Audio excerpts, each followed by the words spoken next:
What a long, strange trip it's been. From the time I started this small hobby room build, I was laid off from my job, started a new job, was diagnosed with a rare disease, and the only thing on my mind is still getting this done and building some damn models. Picking up where we left off, I have these 4-foot by 8-foot king span insulation panels that are 2 inches thick. I want to cut them down and build coverings for the water inlet and sump pump to give my studio a more finished feel. They will be virtually weightless and easy to move when I need access to those spots. Plus, I was hoping to use whatever's left over for future projects. It was a whole lot of rigmarole trying to cut these things down. First I tried using my rock wool cutter, and that was a failure. Tried the jab saw for drywall, and that was worse. Till eventually I tried my jigsaw, and that worked splendidly. Finally having a piece I can work with, I test fit and find that it needs some aggressive negotiation with my foot.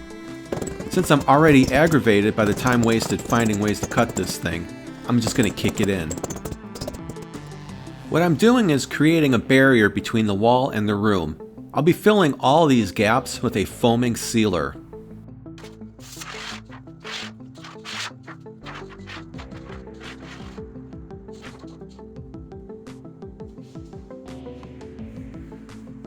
Back in the garage, I cut down, glue, and assemble the pieces I need for a cover box that gets placed over the water inlet. Repurposing 3-inch nails from my nail gun, I pop them out and use them as fasteners to secure the kingspan panels in place while the glue sets. This method is not recommended for subwoofer building.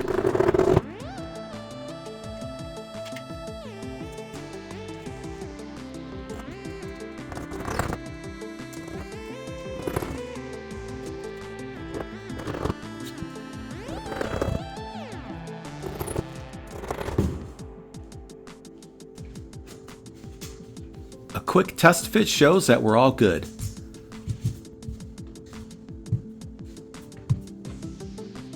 The laser level is just to show you that everything is flush and will be once the final countertop is brought in. And then this gap will be covered. Back into the garage to repeat the process to cover the sump pump.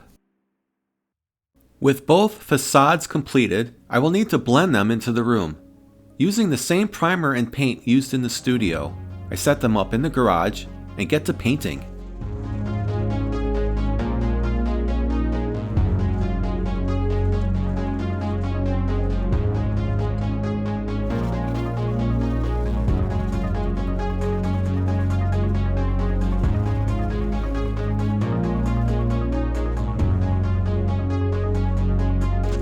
While the cover boxes cure, I set up a very nice office chair that was sent to me for review.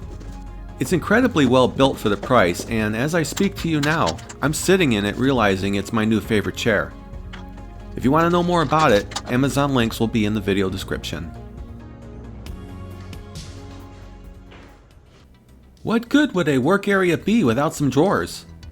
I found these large under-the-desk pull-out trays on Amazon and bought 6 of them months ago in anticipation for this project. I had these drawers in my original plans for the room and knew that 2 would fit between each floor cabinet. Since I'm not too concerned with accuracy, I measured the center point of the opening below the counter and estimated the spacing when mounting.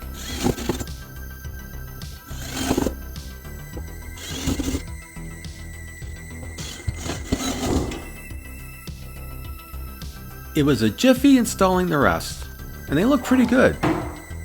They're not as deep as I had hoped, but they're better than nothing.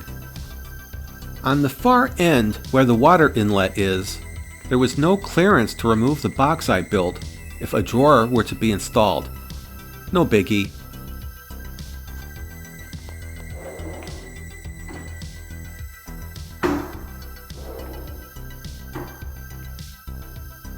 And here is a smaller 7th drawer of the 7 drawers. With the hardware done, it's about time to seal all the countertops. Over a few days, I roll on some clear polyurethane. I used up all I had, and I wish I would have applied several more layers because the wood still feels very porous. I decided not to stain or color the cabinets and the tops in any way, leaving the room lighter and easier to find things if I drop them.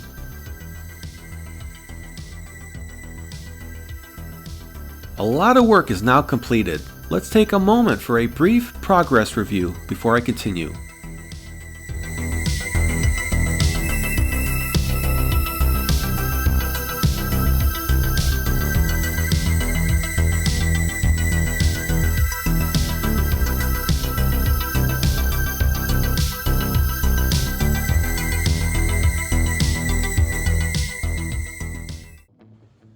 I think I mentioned before that this studio will also be my office.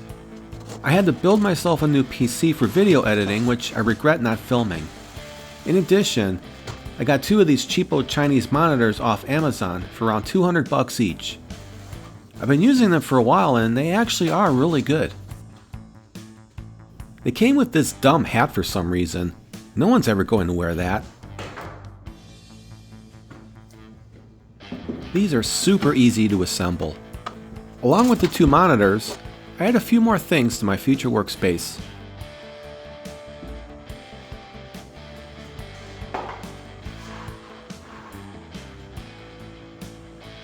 This wall was a little too barren for me, and I wanted to put up a couple shelves here. As I was working, I couldn't help but notice a lot of echo, which prompted me to get some acoustic treatments in here. I got a variety of things to mix it up. All these panels are peel and stick they do.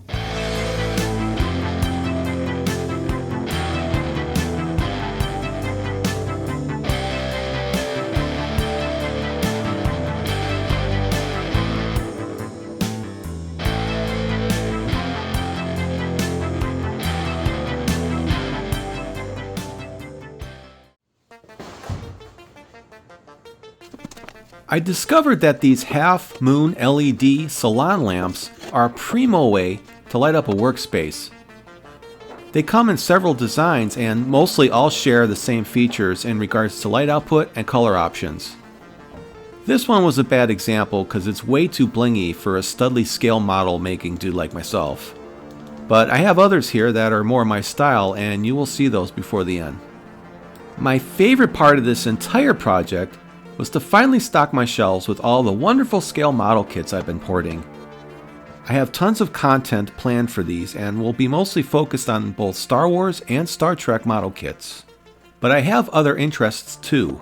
I'm not walking away from my other hobbies like home theater or music or anything, but building kits is something I really look forward to, and the content should be pretty fun and self-deprecating for your amusement.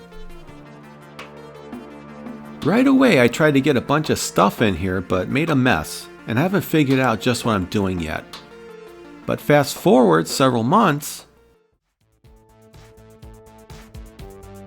and Studio B is, well, still a work in progress, but I have mostly all the resources I need to chill and enjoy my new area.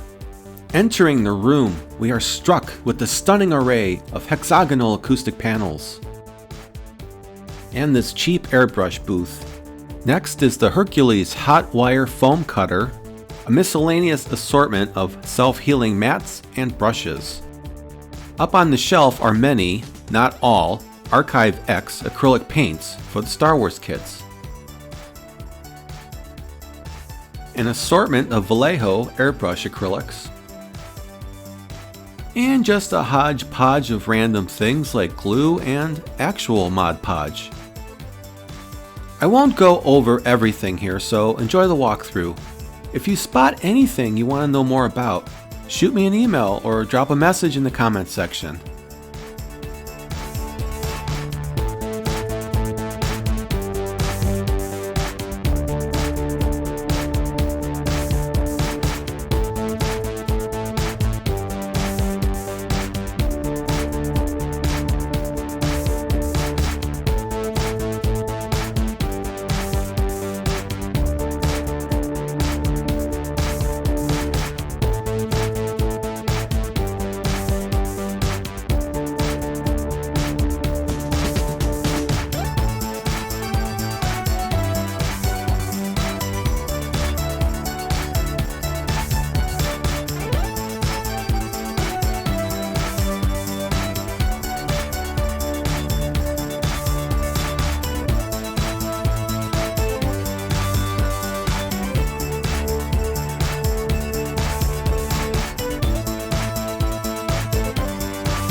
I'll be sharing more content as it happens, so keep an eye on the channel. Thanks for watching.